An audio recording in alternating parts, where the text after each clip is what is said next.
내 이름은 이주인 시게오.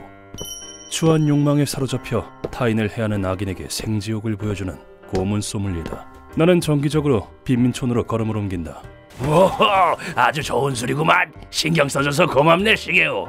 아니요, 장로님께 받은 은혜를 생각하면 이 정도는 아무것도 아니죠. 나야말로 뭘 대단한 일을 했다고? 난 참 복바른 놈이야. 일가족이 참살당한 뒤 내가 도망친 곳은 다름 아닌 빈민촌이었다. 그때 나를 보살펴주고 챙겨주었던 게 장로님과 빈민촌 사람들이었다. 그들이 없었다면 지금의 나도 없었으리라. 야, 시게오랑 함께 마시니 술맛도 기가 막히는구먼. 영광입니다, 장로님.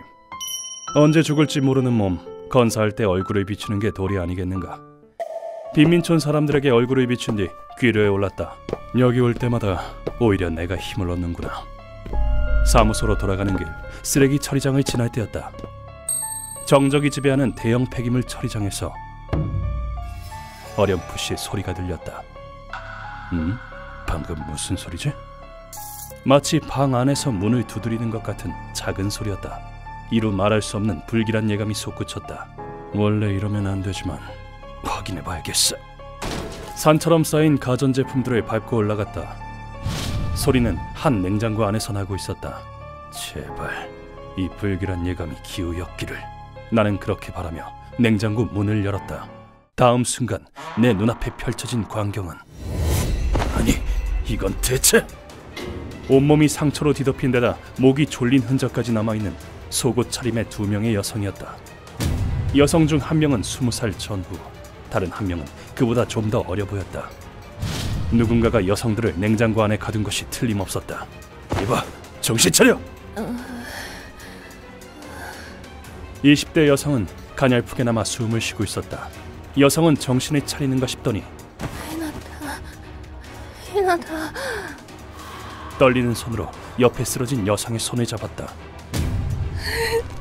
그 자식들 절대 용서 못해. 내 동생 돌려내. 그리고는 피를 토하듯이 분노와 증오 섞인 말을 토해냈다. 그 말을 마지막으로 여성은 힘을 잃고 축 늘어졌다. 안 돼. 두 사람 모두 목숨을 건질 가능성은 희박하다. 여성 두 명이 중상을 입은 채 의식을 잃었습니다. 빨리 와주세요. 그래도 나는 두 사람을 살리려 애를 썼다. 그 후 출동한 구급대에 의해 두 사람은 병원으로 옮겨졌다. 안타깝지만 동생 쪽은 이미, 언니 쪽도 매우 위독한 상태라 의식이 돌아올지는 미지수입니다. 알겠습니다. 하지만 한 명은 목숨을 잃었고 다른 한 명도 방심할 수 없는 상황이었다. 피해자들에 대해서는 며칠 뒤 TV를 통해 알게 되었다. 두 명의 피해자 중 고등학생 이이다 히나타 양은 사망하였으며 히나타 양의 언니인 이이다 유이 씨도 의식불명의 중태에 빠졌습니다. 저 두 사람은 아는 분들인가요? 냉장고에 감금된 걸 발견하고 병원으로 데려갔었지. 그랬군요. 엄청난 일을 되게 별거 아닌 듯 말씀하시네. 유이 씨는 비탄에 차서 외쳤었다. 절대 용서 못해. 내 동생 살려내. 그 외침은 고문 소믈리에를 움직이게 하기에 충분했다. 루카와, 잠깐 외출한다. 네, 선생님. 뭔가 낌새가 심상치 않네. 마음의 준비를 해두자. 그렇다면 내게 의뢰했다고 봐도 문제는 없을 것이다. 나는 정보상 고다이를 찾아갔다. 세간의 화제가 된 고등학생 살인 사건 알고 있나? 알다마다 지금 막 조사 시작한 참이야. 사건이 알려진 지 얼마 되지 않은 터라 천하의 고다이도 벌써 진상을 파악하지 못한 듯했다. 가끔은 내가 먼저 정보를 제공하도록 할까. 피해자들을 발견한 사람 말인데 사실 나야. 정말이야? 그건 놀라운데. 그럼 사건의 정보도 쥐고 있어? 나는 고다이에게 작은 봉투를 보여주었다. 피해자의 손톱에 누군가의 피부가 끼어있더군. 현장에서 조금 채취해왔어. 고다이라면 이것으로 많은 정보를 얻을 수 있을 것이다. 사흘 뒤에 이 사건의 진상을 파악하겠어. 그때까지만 기다려줘. 그로부터 사흘 뒤 고다이는 약속대로 내 사무소에 찾아왔다. 전에 말했던 대로 사건의 진상은 모두 파악했어. 역시 대단하군, 고다이. 과연 정보상은 신용이 생명이라는 말을 입에 달고 사는 남자다웠다. 그때 고다이가 한 장의 사진을 내밀었다. 채취한 피부의 주인공이야. 이름은 후지시로 마사야. 코쿠엔가의 옆 동네인 히바리초에서 중규모의 한글의 조직을 이끌고 있어. 역시 악인의 소행이었군. 자매의 몸에는 장시간에 걸쳐 학대당한 흔적이 있었다. 절대 쉽게 죽이지 않겠다. 후지시로는 운작청통해라는 야쿠자 두목의 친아들이었다. 나한테 무슨 일 생기면 우리 아버지가 가만히 안 있을 텐데. 그래도 상관없으면 덤벼보든가. 응? 아니 놈이 뒷세계에서 거만을 떨며 다닐 수 있었던 건 그럼 돈이랑 여자를 내놔. 부친의 영향도 컸다고 한다. 히바리초에서 아무도 놈에게 대들지 못하게 됐을 때 후지시로의 폭주는 기어이 선을 넘고 말았다. 죽기 싫으면 조용히 해. 긴조 뭐해? 얼른 차에 집어넣지 않고. 동료와 함께 강도질을 하거나 부녀를 폭행하는 등 악행에 손을 대기 시작한 것이다. 후지시로 밑에는 그의 친우인 킨조와 이제 질렸어. 야 우에마키, 갖고 놀고 싶으면 마음대로 해라. 네, 돈 될 만한 물건 있으면 빠짐없이 챙겨놓겠습니다. 재미 보고 나서 사내버리는 거 잊지 말고. 부하인 우에마키가 있었다. 놈들이 아이다 자매를 노린 건 우연이었다. 뭘 꾸물거려. 빨리 가자. 화는 그만하고 슬슬 포기하지. 인적 없는 밤길을 걸었다는 이유만으로 놈들의 표적이 된 것이었다. 놈들의 본래 목적은 강도나 폭행뿐. 너 우에마키 맞지? 유이 누나? 뭐야? 당초 살인은 계획에 없었다. 그런데 알고 보니 우에마키는 아이다 자매와 면식이 있었다. 히나타! 유이 누나! 대체 왜? 우에마키의 여동생이 히나타 씨와 소꿉친구 사이였던 것이다. 납치해온 표적이 부하의 지인임을 알게 된 후지시로는 망설임 없이 결단을 내렸다. 저것들은 죽여야겠어. 동희, 우에마키 얼굴이 알려진 이상 살려둬선 안 돼. 죽인다고요? 아지트인 버려진 모텔에서 아이다 자매를 죽이기로 결심한 놈들은 기어이 끔찍한 짓을 자행했다. 저항해봤자 소용없어. 마지막인데 그냥 즐기지 그래. 어차피 죽은 목숨인데. 우선 두 사람을 잔혹하게 폭행해 저항 의지를 꺾었다. 심지어 단순 폭행뿐 아니라 성폭행까지 자행했다. 내 말이 말 같지 않아? 우선 손통부터 끊어주지. 우에마키는 유의 씨를 구하지도 못하고 벌벌 떨면서 가만히 비명을 듣고 있었다고 한다. 아이다 자매를 학대한 후에는 전기 코드로 목을 졸랐다. 이제 질렸어, 싸구려 같으니. 그래도 죽기 전에 나같이 멋진 남자랑 해봤으니까 이승의 미련은 없겠어? 두 사람이 의식을 잃은 뒤에도 후지시로의 학대는 계속되었다고 한다. 그 후 놈들은 폐허의 냉장고 속에 두 사람의 시신을 숨겼다. 내일 밤에 전문가를 불러서 처리하지. 증거인멸이다. 역시 철저한 놈이라니까. 뭘 질질 짜고 있어? 인제 와서 쫄려? 쫄리냐고! 폐허의 냉장고를 눈여겨볼 사람은 없을 테니 증거를 인멸할 방법으로는 제격이었다. 그런데 놈들이 예상하지 못한 사태가 발생했다. 떨어뜨리지 않게 조심해. 아무리 버려진 물건이라도 잘못 망가뜨렸다간 한 소리 듣는다. 예. 범행 다음 날 토지의 소유자가 모텔 건물을 해체하고자 업자를 불렀던 것이다. 이렇게 냉장고 속에서 간신히 숨만 붙어있던 유의 씨는 이봐, 정신 차려! 대형 폐기물 처리장에서 내게 발견되었다. 양심의 가책을 못 이겼는지 우에마키는 자수하겠다고 선언했어. 그런데 설마 그래, 죽었어. 내가 아이다 자매를 발견하고 이틀 뒤 사람이다! 부두에서 우에마키의 시체가 발견되었다. 보나마나 후지시로와 킨조가 한 짓이겠지. 자기들의 범행이 들킬 걸 우려해서. 쓰레기들, 정말 답도 없는 놈들이군. 마음을 고쳐먹었다 한들 우에마키 또한 악인, 인과응보였다. 이번 사건이 세간에 알려진 무렵 후지시로의 부친이 움직이기 시작했다. 마사야, 이번엔 도가 지나쳤다. 이 정도면 사형감이야. 미안 아빠. 무슨 방법 없을까? 국외로 도망친다거나.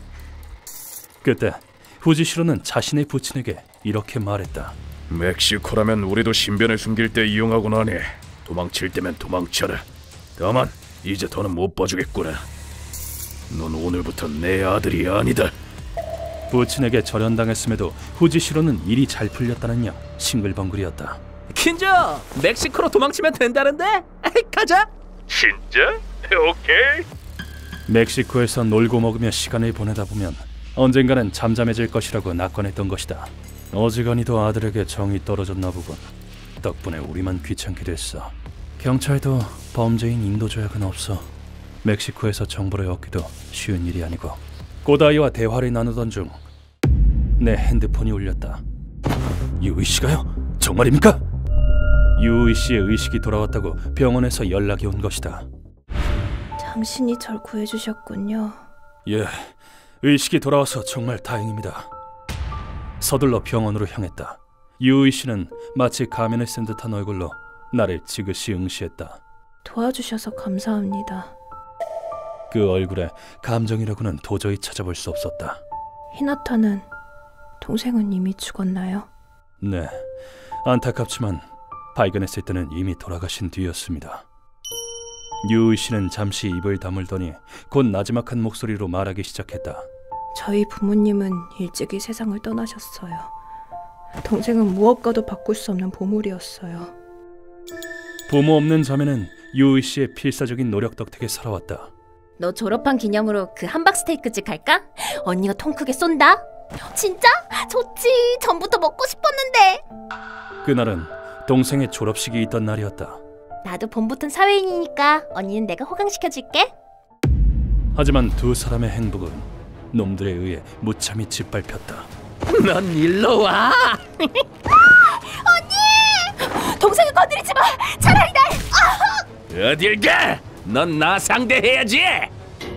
자매는 부당한 이 세상을, 특히 범인들을 사무치게 저주했다고 한다. 그때 가면 같던 유이 씨의 얼굴이 악기처럼 돌변했다. 우리가 뭘 잘못했는데 이제껏 열심히 살아온 게 죄냐고. 우리의 소소한 행복을 그놈들이 뭔데 비웃고 짓밟아. 다 지옥에다 떨어져 버려. 사랑하는 동생에 대한 그리움과 범인에 대한 저주의 말이 내 가슴에 크게 와닿았다. 무의식 속에서 던진 유이 씨의 말을 계약으로 받아들인 내 판단은 역시 틀리지 않았다. 당신의 분노 제게 맡겨주시겠습니까? 놈들을 책임지고 지옥에 떨어뜨리겠습니다. 네? 당신이? 뭐지? 왠지 엄청 믿음직해. 유이 씨는 떨리는 손으로 내 손을 꼭 쥐며 말했다. 부탁드립니다. 제발 동생의 한을 풀어주세요. 네, 동생분의 잃은 슬픔과 분노 범인들에게 몇 조배로 쳐서 돌려주겠습니다. 가녀린 그녀가 품은 증오는 고문 소믈리에가 거두기에 마땅한 것이었다. 필사적으로 살아온 자매의 행복을 깨트린 죄는 아주 무겁다. 고문 소믈리에에게 국경이란 없는 법, 지구상 어디로 도망치건 소용없다. 살점 한 조각 남기지 않고 이 세상에서 완전히 없애버려주지. 니놈들이 법망을 빠져나가겠다면 나는 뒷세계의 규율에 따라 너희를 심판할 것이다. 병원을 뒤로한 나는 루카와 함께 멕시코행 비행기를 탔다. 현지의 협력자에겐 이미 연락해뒀어. 선생님은 발이 정말 넓으시군요. 전 세계 어디든 악인을 사냥하는 자는 있기 마련이다. 오랜만이야 시게오. 얼굴 좋아 보이네 페르난도. 현지에서 우리를 맞이한 남자의 이름은 페르난도. 멕시코의 고문 소믈리에다. 페르난도는 고대 아스테카 문명의 신관을 조상으로 둔 이색적인 경력의 소유자다. 신께서 말씀하신다. 너의 죄는 불로 심판해야 한다고. 그는 고대 아스테카 방식을 따라 신의 심판이라는 형태로 악인을 사냥한다. 그런 놈들은 마땅히 처단해야 돼. 얼마든지 힘을 보태겠어. 감사한다. 각국의 고문 소믈리에는 서로 협력하는 관계이다. 후지시로와 긴조의 소재는 페르난도가 현재의 정보상에게 물어 바로 알 수 있었다. 이 나라에서 동양인은 눈에 띄니까 관광지에서 떨어진 곳이라면 더더욱. 오히려 일본보다 찾기 쉬워 보이는데요? 놈들은 장기 치료할 목적으로 건물을 임대해 쓰고 있었다. 시게오, 여기야. 좋아. 그럼 좀 난폭하게 가볼까? 실례합니다. 문을 박차고 안으로 들어간 순간 총알 세례가 우릴 기다리고 있었다. 이런, 손님 맞이하는 태도가 영 꽝인걸. 조준이 영 허접하군. 촌구석 양아치만도 못해. 건물 안엔 총을 쥔 후지시로와 긴조가 있었다. 뭐야, 강도냐? 끝이야, 확 죽여버릴 수가 있어! 얼씨구, 일본인도 있네. 집도 올라왔냐? 놈들의 초조한 얼굴을 보던 페르난도가 무언가 알아차린 듯 입을 열었다. 저 녀석들, 이 동네에서 봉변을 당한 모양이군. 봉변이라니? 여긴 강도가 들끓거든. 일본인이 선한 잡은 표적이 되기 쉽지. 그랬군. 참 재수도 없지. 지금 한가하게 수다나 떨 때 죽고 싶냐? 일본인이면 돈도 갖고 있겠네. 죽여서 빼앗으면 되겠어. 놈들이 재차 발포 자세를 취했다. 물론 놈들이 발포하게 놔둘 만큼 나는 허술한 인간이 아니다. 이미 늦었어. 나는 총성이 울리기도 전에 놀이는 이제 끝이다.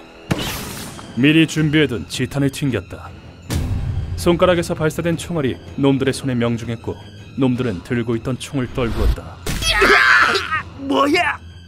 제대로 튕기면 이마에 구멍을 뚫을 만큼의 위력이지만 고통 없이 죽이기엔 놈들의 죄가 너무나 무거웠다. 놈들이 무기를 잃자 루카와 페르난도가 공격에 나섰다. 위험하게 사람한테 총을 겨누다니!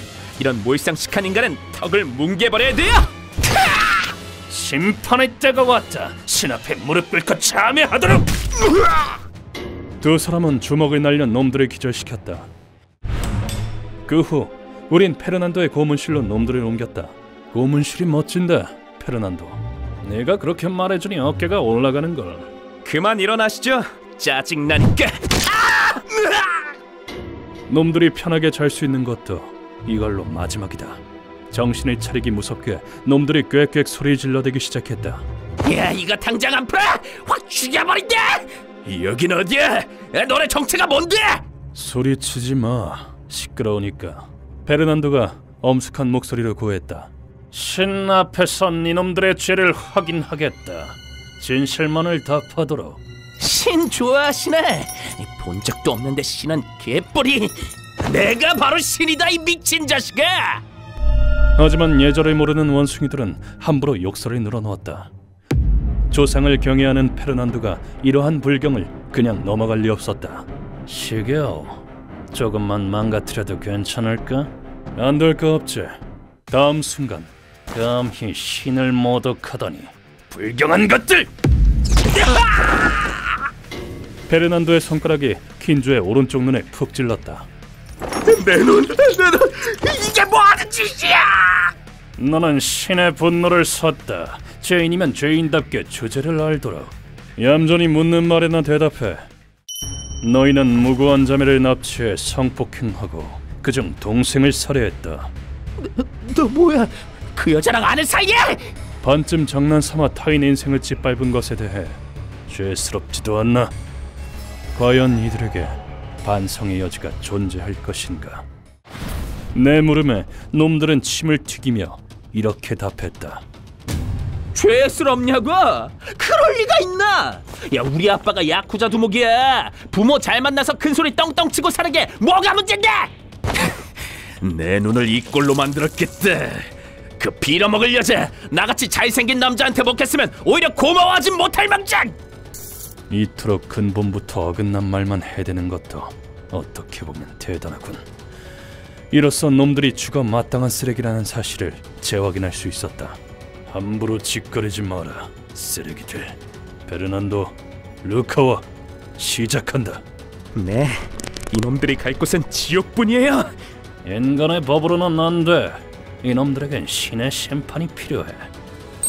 우리는 방 안의 수조 위로 놈들이 이동시킨 다음 뭐하는 짓이야? 뭐야 이 모란? 머저리들의 피를 빼둘 필요가 있겠군. 슬슬 입 좀 다물지. 잠깐. 놈들의 복부에 깊은 상처를 냈다. 상처에서 뚝뚝 흘러나온 피는 수조 안의 생물들을 불러들였다. 뭐야 저것들은? 수달? 아니 무슨 놈의 수달이 저렇게 커? 멍청한 것들. 저게 평범한 수달로 보이나? 얼굴은 귀여워 보일지 몰라도 매우 흉악한 동물이다. 니놈들의 처형을 맡아줄 거다. 모쪼록 사이좋게 지내라고. 아주 고통스러운 심판이 될 거다. 수달이 있는 욕조로 놈들을 떨어뜨렸다. 놈들이 수조에 빠지고 얼마 지나지 않아 절규가 터졌다. 살려줘! 살려줘! 이게 무슨... 동시에 수조 안의 물이 빨갛게 물들어가기 시작했다. 그렇게 되는 것이 당연했다. 수달이 놈들의 몸을 먹어치우고 있으니까. 수조 안의 동물은 큰 수달로 세계에서 가장 큰 수달이다. 강의 원숭이라고 불리는 큰 수달은 집단으로 악어를 사냥하거나 제기어를 쫓기도 한다. 그런 녀석들이 배에서 피를 흘리는 먹잇감을 그냥 지나칠 리 없었다.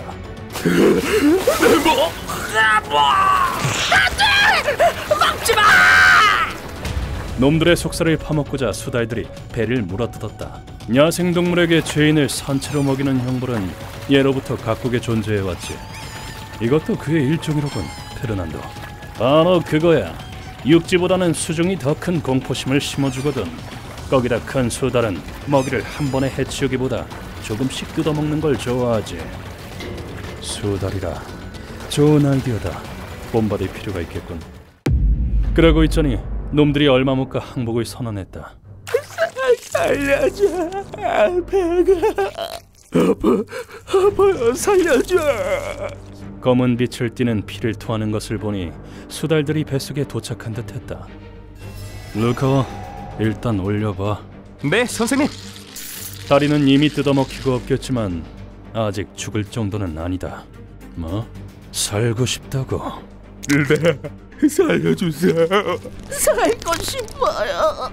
너희가 죽인 피해자도 살고 싶어 했다. 야, 그리고 네가 그렇게 자랑하던 부모 말인데. 이준 씨, 정말 죄송합니다. 제가 아들을 잘못 키웠습니다. 그렇다는 건 내놓은 자식 된 지 언젠데 아직도 헛소리를 짓거리나. 신통력은 끊긴 지 오래야. 니놈들이 살아날 길은 없다. 그 썩어 빠진 속을 수달이 모조리 뜯어먹겠지.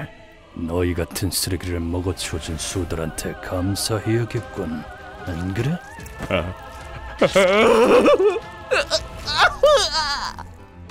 욕망에 사로잡혀 타인을 짓밟는 악당에게 구원의 손길 따윈 없다.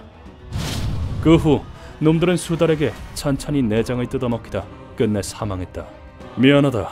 뒤처리까지 맡겨서. 미안하긴 뭘. 어차피 시체는 수달들이 깨끗이 먹어치울 텐데. 큰 수달의 먹이라도 된 게 어디예요? 저 악당들한텐 저것도 양반이라고요. 고맙다 페르난도. 의뢰인의 복수를 이룬 건 네 덕분이야.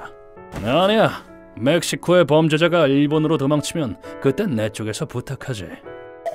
나와 루카와는 페르난도에게 감사 인사를 전하고 멕시코를 떠났다. 나는 유이 씨에게 범인들을 처리했음을 보고했다. 그분의 분노는 확실히 전달했습니다. 부디 과거에 얽매이지 마시고 행복을 추구하며 살아가세요. 감사합니다. 정말 감사합니다. 의뢰인에게 모습을 보이지 않는 게 보통이지만 오늘은 특별히 예외다. 복수는 의미 없는 행동이라고 말하는 자도 있겠지.